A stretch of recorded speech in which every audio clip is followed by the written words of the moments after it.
We search for how to buy shares of Pyrum Innovations AG to show a practical example.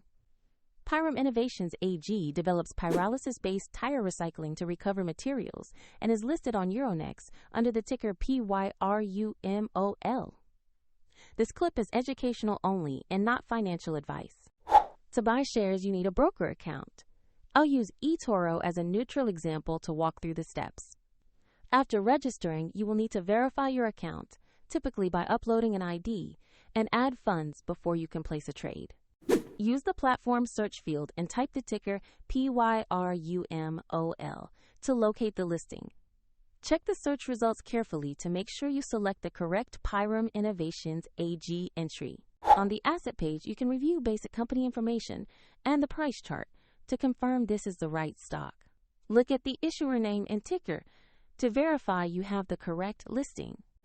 To place an order, click the Buy or Invest button. Enter the amount you want to invest, then review the order details before confirming. If the market is closed, the order will be queued or executed when the market reopens, and if you don't have enough funds, the platform will prompt you to add money before confirming. Once the order executes, your position will appear in your portfolio. Check the description for the link to eToro if you want to view the platform used in this walkthrough.